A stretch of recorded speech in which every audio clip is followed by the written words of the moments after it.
my name is Lindsay from Paper Arts Planner Co. And in this tutorial, I'm going to show you how to add customizable sections to your 2025 Paper Arts Planner from Paper Arts Planner Co.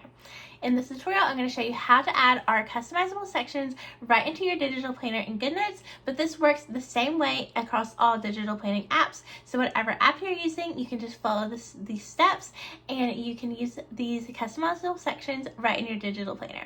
So if you're ready, let's dive in. So with the 2025 Paper Arts Planners, instead of all the bonus pages being already added into the planner, now they are separate PDFs that you can add into your planner and customize to make it exactly what you want it to be. I had a lot of people tell me that they didn't use all the pages that came with the planners before and they wanted to delete them. So this way you don't have to delete them. If there is a section that you don't want, say you don't travel that often or you don't track your habits, if you don't want that in your planner, it doesn't have to be. So this is how you're going to add in your customizable bonus sections and how you're going to choose all the extra pages that you want in your planner.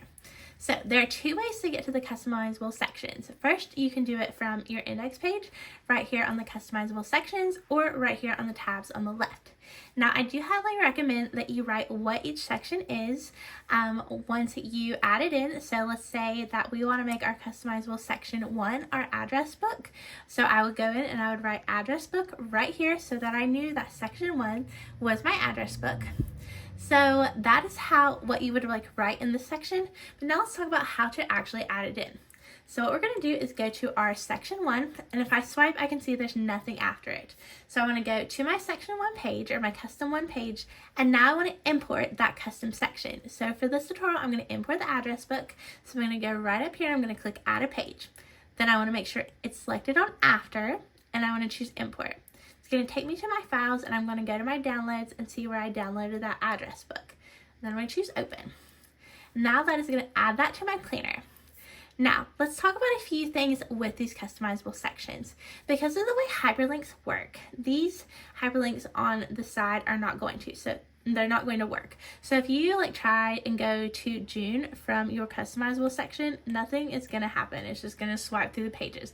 You're not going to be able to use any of the hyperlinks in the tabs. And that is just how adding another PDF to a PDF works. What you can do is you can click right here on the spine and it's going to take you back to the index of your customizable section, swipe one page back to that divider, and then all of these hyperlinks will work.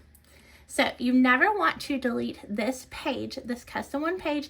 You can decorate however you want this to be. I'm going to provide some covers here so that if you want this to be your address book, you can simply decorate this so that you know it's your address book. But you never, ever want to delete this page, because once you do, if you delete it, then you're not going to be able to go to this. So let me show you an example of that. If I go to my thumbnails and I'm going to delete custom page 2. So I'm just going to click right here and I'm going to delete it. So now I'm going to close this out. Now if I go to custom page 2, nothing's working. So my custom section 2 section just got deleted and it's not going to work anymore. So no matter where I am in the planner, I'm never going to be able to get back to my custom section 2. So never ever delete these custom section cover pages. You always want to keep those.